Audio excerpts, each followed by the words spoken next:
गद्य के बारे में बात करें तो मित्रों, शुरुआत होती है रियासत होने के कारण इंदौर में शानदार घोड़ों और सवारों का आधिक्य था। क्योंकि इंदौर जो है वह रियासत, जो कहते हैं ना कि घोड़ों और उनके सवारों के लिए जो एक साम्राज्य होता है वह था। और इसके अतिरिक्त, इसके अलावा हम अंग्रेजों के बच्चों को छोटे टट्टुओं, जिसे हम कहते हैं गधे, टट्टू यानी कि यहाँ गधे, सफेद गधों, जिसकी जाति के संबंध में रामा ने हमारा ज्ञान वर्धन किया था। यहाँ पे हमारा मतलब कि लेखिका खुद के जीवन के अनुभव के बारे में ही शायद बात कर रही हैं। कहती है कि जो रामा नामक इंसान था, इसने ही हमें बताया कि यह टट्टू मतलब सफेद गधे, इन्होंने हमारा ज्ञान वर्धन किया था। यानी कि इन्होंने ही हमें कहा था कि ये सफेद गधे यानी कि टट्टू। और यह अंग्रेज जो हैं, उनके बच्चे इस गधों पर घुमा करते थे, जिसे हम देखते थे। और रामा की कहानियों में तो राजा अपराधियों को गधे पर चढ़ाकर देश निकाला देता था, यानी कि देश से बाहर कर देता था। रामा हमें ऐसी कहानियां बताता था कि राजा जो है वो अपराधी जो होते थे उसे गधे पर बैठाता था और देश निकाल करवा देता था। इन्हें गधों पर बैठकर प्रसन्नता से घूमते देखकर विश्वास करना कठिन था कि इन्हें दंड मिला है। क्या कहते हैं कि जब ये अंग्रेज के बच्चे इन गधों पर बैठते थे तो बड़े प्रसन्न लगते थे। देख के लगता तो नहीं है कि इन्हें कोई सजा मिली हो, विश्वास नहीं कर सकते हैं। रामा के पास हमारी जिज्ञासा का समाधान था, यानी कि ये जो रामा है वो हमारी हर जिज्ञासा का उत्तर देता था। और इन्हें विलायत में गधे पर बैठने का दंड देकर भारत भेजा गया है, क्योंकि वहां यह वाहन नहीं है। और रामा इन्हें क्या समझाता था कि विलायत में गधे पर बैठने का दंड मिला है इनको, लेकिन वहां पे यह गधा नहीं मिलता है, यह वाहन नहीं होता है, इसीलिए इन लोगों को दंड के लिए भारत भेजा जाता है। मतलब कि इन छोटी सी नन्ही सी बच्चों के दिमाग में यह सारी बातें चला करती थी कि भाई ये अंग्रेज जो हैं उन्हें वहां दंड मिलता था गधे पर बैठने का, जो कि वहां गधे नहीं होते थे, इसलिए इन्हें भारत भेजा जाता था। तो इनको घूमता देखकर इन बच्चों को भी, जो लेखिका और उनके साथ इनके जो मित्र हैं, उनको भी आश्चर्य होता था, भाई किसी को दंड मिलता है तो कोई इतना खुश होता है क्या। तो इस प्रकार से इन अंग्रेजों को टट्टुओं पर बैठे देखकर यह बच्चों के अंदर एक जिज्ञासा सी आती थी। आगे कहते हैं लेखिका कि एक दिन हम तीनों ने, यानी कि जो ये लोग हैं वह 3 लोग हैं, हम तीनों ने बाबूजी को मौखिक स्मृति पत्र, जिसे कहते हैं मेमोरेंडम, एक स्मृति पत्र दिया कि हमारे पास छोटा घोड़ा न रहना अन्याय की बात है, यानी कि इन लोगों को भी घोड़ा चाहिए। यदि अन्य बच्चों को घोड़े पर बैठने का अधिकार है तो हमें भी वह अधिकार मिलना चाहिए। यानी कि ये बच्चों लोग ने प्रस्ताव रखा कि इन्हें भी घोड़ा चाहिए और इनके पास घोड़ा नहीं है, ये अन्याय की बात है। बाबूजी ने हंसते हुए पूछा, सफेद टट्टू पर बैठोगे? मान लो कि बाबूजी को जैसे पता ही नहीं था कि बच्चे जानते हैं सफेद टट्टू मतलब कि क्या। और जैसे ही यह प्रश्न पूछा कि सफेद टट्टू पर बैठोगे, तुम कहो यानी कि तुम कहो तो बिठवा दूं। और इसी के साथ बच्चे जो हैं वो बोल उठे, एकदम गंभीर मुद्रा में उत्तर दिया, सफेद टट्टू तो गधा होता है जिस पर बैठकर सजा दी जाती है। तो यह बात जब बोले बच्चे तो समझ गए पिताजी कि इन बच्चों को जरूर किन्होंने, और किसी ने नहीं बल्कि रामा ने कहा है कि यह जो टट्टू होता है वो गधा होता है और गधे पर बैठना मतलब कि सजा पाना। पता नहीं हमारे ज्ञान के वजस्त्र स्तोत्र रामा को बाबूजी ने डांटा या नहीं, परंतु कुछ दिन बाद हमने देखा कि एक छोटा सा चॉकलेटी रंग का टट्टू आंगन के पश्चिम वाले बरामदे में बांधा गया है। क्या कहते हैं लेखिका कि भाई वो रामा जिसने हमें ये सब कुछ सिखाया, पता नहीं पिताजी ने उन्हें डांटा या नहीं डांटा, लेकिन कुछ दिन बाद इनके बरामदे यानी कि बालकनी के पास एक चॉकलेटी रंग का टट्टू, सफेद टट्टू यानी गधा, चॉकलेटी टट्टू यानी घोड़ा बांधा गया है। और बरामदे में घोड़े बांधने के लिए वैसे तो कोई जगह नहीं थी, बरामदा घोड़े बांधने के लिए नहीं बनाया गया था, लेकिन बाहर से टट्टू को लाने के लिए एक दीवार में एक नया दरवाजा लगाया गया और उसकी मालिश करने तथा खाने पीने घूमने आदि के लिए, उसकी देखरेख के लिए एक छुट्टन नामक साइस रखा गया। साइस यानी कि नौकर, मालिक जो सब ध्यान रख सके। मालिक ने एक नौकर रख लिया साइस छुट्टन नाम का, कि जो यह घोड़े के खाने पीने वगैरह का ध्यान रखता था।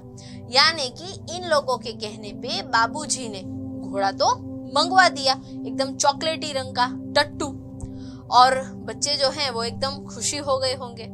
वैसे तो कोई विशिष्ट जगह नहीं थी तबेला वगैरह, लेकिन एक दीवार पे दरवाजा लगा दिया गया जहां से इस टट्टू को लाया जा सके। तो इस प्रकार इनकी जिद जो है वो यहाँ पे पूरी कर दी जाती है।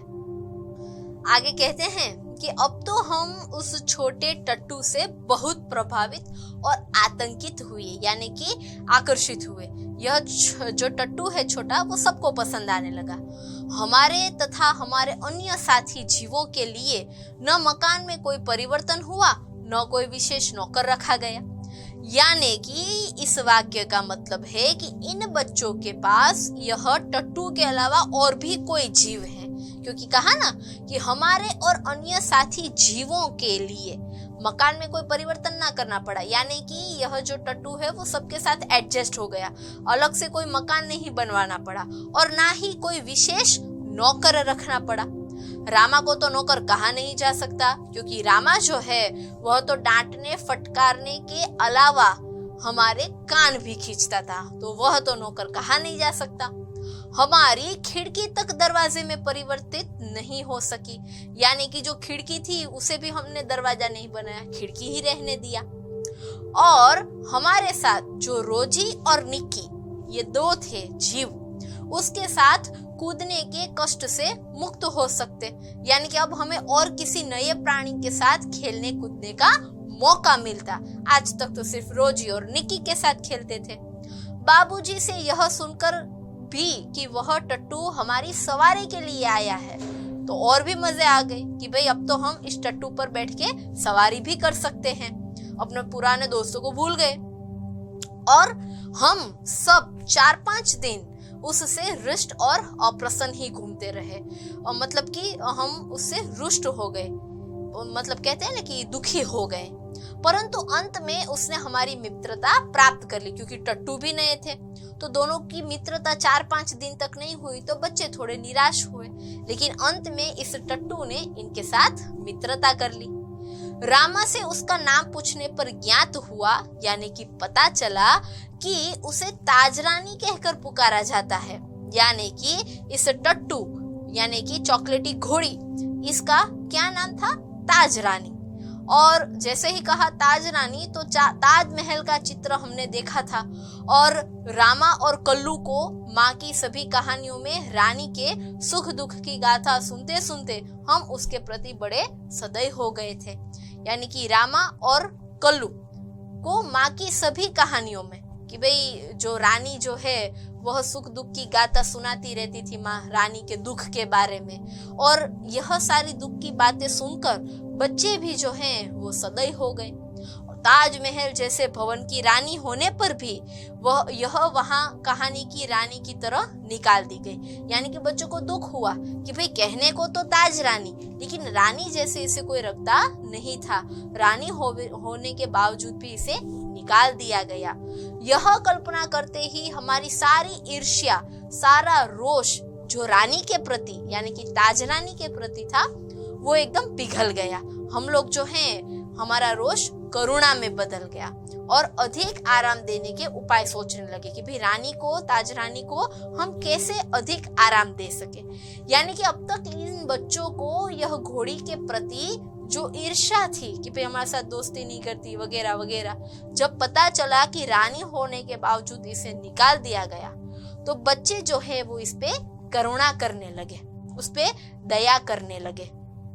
कहते हैं वह इतनी सुंदर थी कि अब तक उसकी छवि आंखों में बसी हो, इतनी सुंदर थी यह। हल्का चॉकलेटी चमकदार रंग जिस पर दृष्टि फिसल जाती थी, यानी कि एकदम चॉकलेटी रंग देखने को मन करता रहता था।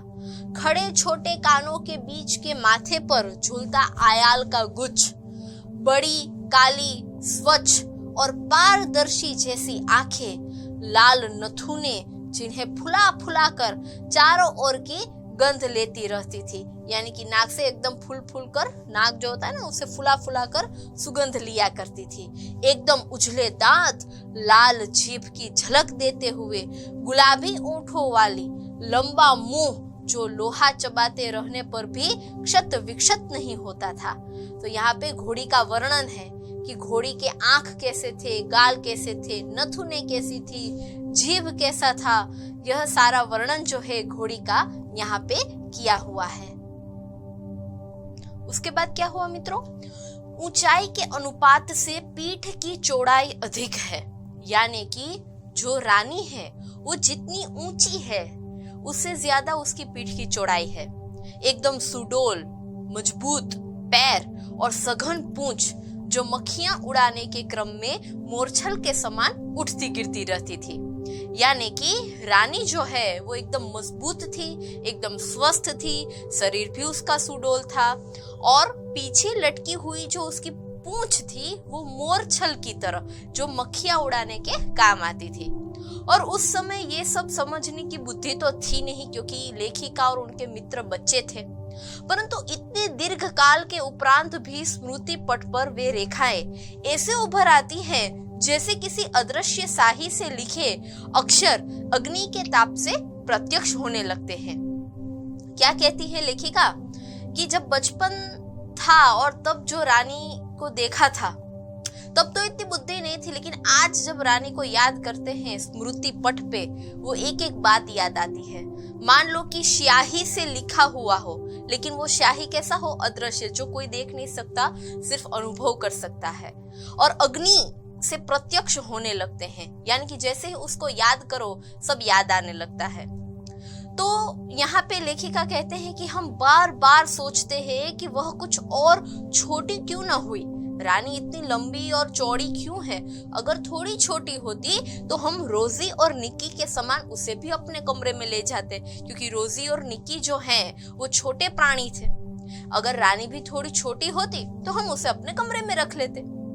रानी को अपने कमरे में ले जाना संभव नहीं था, क्योंकि उसके लिए तो जो बरामदा था, जो अस्तबल यानी कि घोड़े को रखने की जगह बना दी गई थी, और वहां हमने अपना कार्यालय बना लिया था, यानी कि हम वहीं पड़े रहते थे रानी के पास। बरामदा जो है वो घोड़े बांधने के लिए तो नहीं बना था, जो कि पहले भी हमने कहा देखा, लेकिन उसकी दीवार में एक खुली अलमारी और कोई आते ताक थे, यानी कि वही हमारी विस्थापित शरणार्थित खिलौने का परिवार स्थापित होने लगा। जो वहां पे अलमारी थी जहाँ पे हम कुछ हमारे खिलौने रख सकते हैं, यानी कि वो जो बरामदा था जहाँ पे घोड़ी को बांधा था उसे ही हमने अपना कमरा बनाया, क्योंकि अपने कमरे में ले जाना तो शक्य नहीं था। और बरामदा जो एक्चुअली घोड़े बांधने की कोई जगह नहीं थी, फिर भी वहां बना लिया। और रानी की गर्दन में जो झूल थे, उसके कान और आयाल में जो फूल खोस खोस कर उसको बिस्कुट खिलाते, मिठाई खिलाते, खिला खिला कर थोड़े ही दिन में उस घोड़ी को अपना दोस्त बना लिया, और एकदम ही घोड़ी भी उनकी दोस्त बन गई। जैसे ही बच्चे आते वो भी अस्थिर होकर पैर पटकने लगती, हिन हिन आने लगती, यानी कि आवाज करने लगती, यानी कि दोनों जो हैं, यह घोड़ी और यह बच्चे एक दूसरे के मित्र बन गए। फिर अब तो मित्र बन गए, अब आया घुड़सवारी का कार्यक्रम कि अब तो हम उस पर बैठ के सवारी भी कर सकते हैं। मेरे और बहन के लिए सामान्य छोटी पर सुंदर झिन खरीदी गई, और भाई के लिए चमड़े की घेरे वाली ऐसी झिन बनवाई गई जिससे संतुलन खोने पर भी गिरने का भय नहीं था। मतलब कि मित्रों, हम कहते हैं ना कि जब हम किसी प्राणी पे सवारी करते हैं जो वो पकड़ने का रहता है, उसे नियंत्रण करने के लिए प्राणी को यह खरीदा गया। जो दोनों बहन थी वो छोटी थी, इसलिए उनके लिए छोटी, और भाई उनके लिए चमड़े का। तो इस प्रकार झिन भी बनवा लिया कि हम घुड़सवारी करें तो कोई भय ना रहे। बाहर के चबूतरे पर खड़े होकर हम बारी बारी से रानी पर आरूढ़ होते यानी कि चढ़ते और छुट्टन साथ दौड़ता हुआ हमें घुमाता। छुट्टन जो घोड़ी का ध्यान रखने के लिए, खाना खिलाने के लिए रखा गया एक इंसान था, वो भी हमारे साथ आता। सवेरे भाई बहन घूमते और स्कूल से लौटने पर तीसरे पहर या संध्या समय मेरे साथ यह कार्यक्रम दोहराया जाता। यानी कि लेखिका सबसे छोटी थी, उनकी बहन और भाई दोनों घूमने स्कूल जाते और फिर तीसरे पहर यानी कि संध्या के समय हम तीनों वापस जाते। परंतु ऐसी सवारी से हमारी विद्रोही प्रकृति कैसे संतुष्ट हो सकती? यानी कि ये सवारी से कुछ और इन्हें चाहिए था। इन्हें इतनी सवारी से संतोष नहीं था। तो देखते हैं इन्हें और क्या चाहिए था घोड़ी के साथ और क्या करना चाहते थे। अब अंत में एक छुट्टी के दिन दोपहर में सबके सो जाने पर हम रानी को खोलकर बाहर ले आए। यानी कि ये बच्चे कुछ तूफानी करना चाहते थे।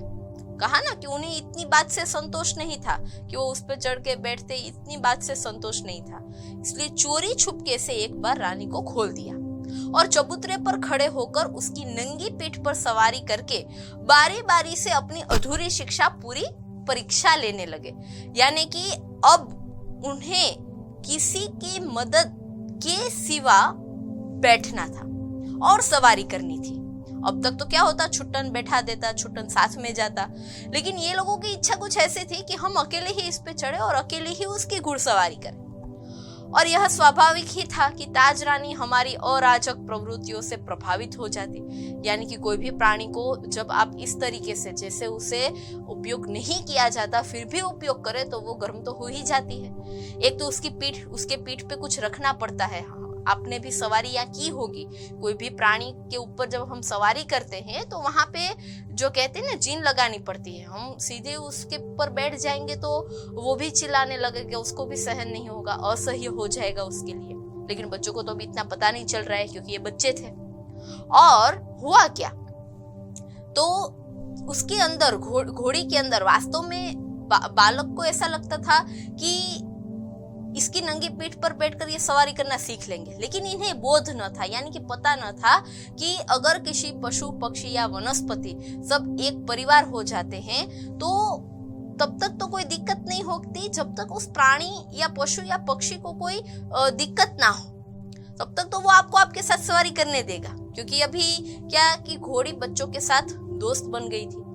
निक्की रानी की पूंछ से झूलने लगता था। रोज ही इच्छा अनुसार उसकी गर्दन पर उछल उछल कर चढ़ जाती थी, कूदती थी और हम सब उसकी पीठ पर ऐसे गर्व से बैठते मानो मयूर सिंहासन ही क्यों ना हो।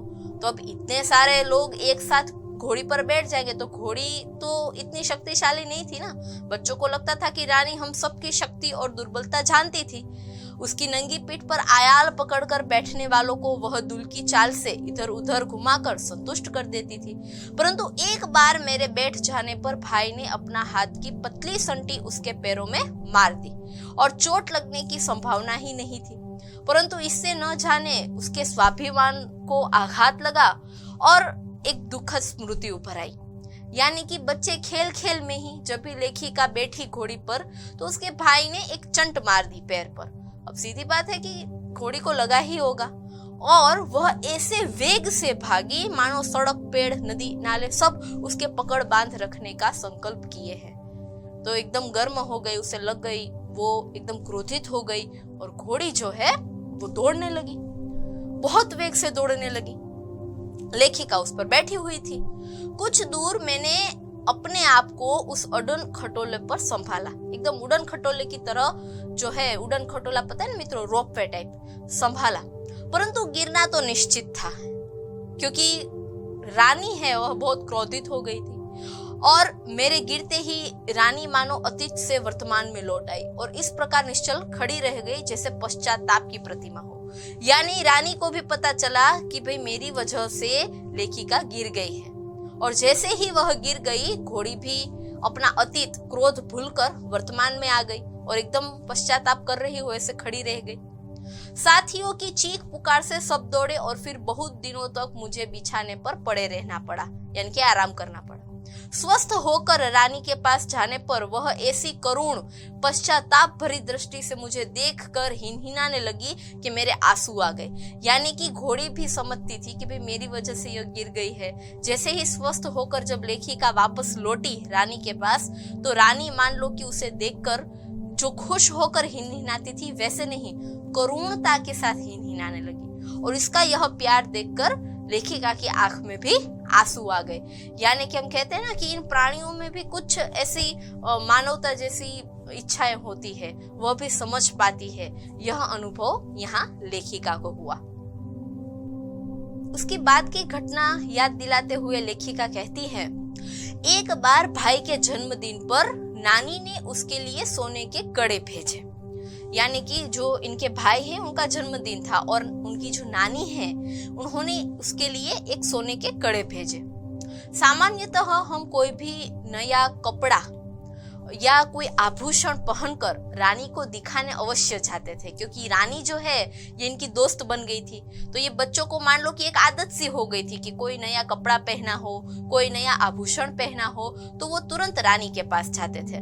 सुंदर छोटे छोटे शेर मुंह वाले कड़े पहनकर भाई भी रानी को दिखाने गया और न जाने किन प्रेरणा से वह दोनों कड़े उतार कर रानी के खड़े सतर्क कानों में वलय की तरह पहनाया।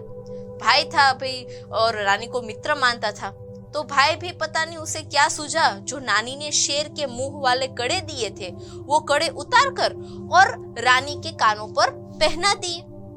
और फिर ये लोग तो खेल कूद में लग गए, वो तो बच्चे थे और इस बात को भूल भी गए कि कड़े जो है वो रानी को पहनाए हैं। संध्या का समय हुआ, शाम हो गई। भाई के कड़ी रहित हाथ देखकर जब माँ ने पूछताछ की तब खोज आरंभ हुई कि कहाँ ये कड़े चले गए और कड़ों का पता भी नहीं चला। तो घर में पता चल गया कि जो वो सोने के कड़े थे वो गए कहाँ, रानी को पहनाए थे। रानी अपने कान को खुर्रों से खोदती और हिनहिनाती रही।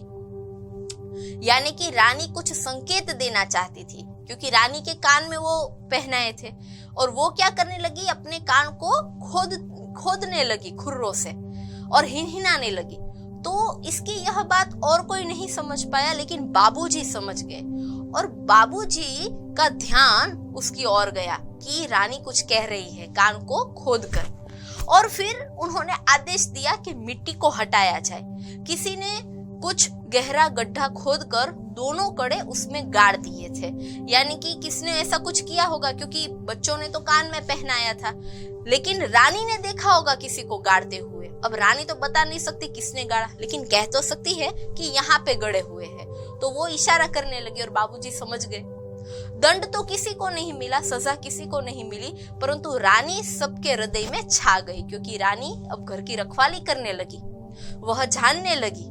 और इसीलिए बच्चों को सजा तो नहीं हुई, भाई सोने के कड़े तुमने ऐसे क्यों रख दिए वगैरह वगैरह, लेकिन रानी ने घर में सबके हृदय में स्थान पा लिया। तो इस तरीके से जो रानी है वह सबके दिलों पे छा गई। तो यह एक घटना लेखिका हमें यहाँ बताती है। इसके बाद और एक घटना यहाँ लेखिका हमारे समक्ष रखती है, जिसमें वो कहती है कि एक घटना अपनी विचित्रता में स्मरणीय है। एक ऐसी भी एक घटना बनी विचित्र, लेकिन वो याद रह गई। एक सवेरे उठने पर हमने रानी के पास एक छोटे से घोड़े के बच्चे को देखा। यह कहाँ था, यानी कि ये बच्चा तो था ही नहीं, आया कहाँ से। कह कह कर हमने रामा को इतना थका दिया कि उसने निरुपाय घोषणा की कि वह नया जीव रानी के पेट में दाना चारा खाकर सो रहा था। भाई ने उत्साह से पूछा, और भी है? और रामा ने स्वीकृति में सिर हिलाया। यानी कि ये बच्चे उस रामा का दिमाग खा गए कि ये घोड़ी के पास में जो छोटा घोड़ी का बच्चा है वो कहाँ से आया है। तो रामा ने भी एकदम क्रोधित होकर कह दिया कि भाई ये उसके पेट में था, दाना चरता था, सोया हुआ था और अब बाहर आ गया है। तो भाई जो है लेखिका का, उसने पूछा कि और भी अंदर है ऐसे बच्चे जो अंदर खा रहे हैं रानी के पेट में। तो रामा बच्चों के सवालों से थक गया था, तो उसने हाँ में स्वीकार कर दिया कि हाँ भाई और भी है। और अब ये बात जानकर हम सब विस्मित भी हो गए और क्रोधित भी, क्रोध क्यों आया इन बच्चे को कि ये छोटे जीव कोई काम धाम नहीं करते और हमको पीठ पर बैठा कर दौड़ाने वाली रानी का दाना चारा स्वयं खाकर उसके पेट में लेट रहे हैं। यानी कि बच्चों को क्रोध आया कि ये हमारी मित्र, हमारी घोड़ी, इसके पेट में ये बच्चे सोए हुए रहते हैं, हम इसको रानी को खिलाते हैं, वो रानी के पेट में ये लोग खा लेते, तो हमारी रानी तो भूखी रह जाती होगी और हमारी रानी को परेशानी भी कितनी होती। और ये बच्चे तो कुछ काम के होते नहीं है क्योंकि हम इसके साथ खेल नहीं सकते, इस पे बैठ नहीं सकते। बच्चों को गुस्सा आ गया। भाई ने कहा रानी का पेट चीर कर हम कम से कम एक और बच्चा घोड़ा निकाल लें, यानी कि उसके पेट में अगर कुछ हो तो वो भी हम निकाल लेते हैं और तब बच्चे घोड़े पर वे छोटी बहन भाई बैठेंगे और रानी मेरी सेवा में रहेगी। क्या बच्चों ने तय किया कि वो और एक घोड़ा का बच्चा निकलेगा तो हम जो है बच्चे वो छोटे छोटे बहन भाई उस पे बैठेंगे और जो रानी है वो मेरी सेवा में रहेगी। ऐसा भाई ने सोचा। प्रस्ताव मुझे भी उचित जान पड़ा, यानी कि लेखिका को भी यह प्रस्ताव अच्छा लगा और एक दोपहर को वह कहीं से शाख काटने का चाकू ले आया। तब मेरे साहस ने जवाब दे दिया।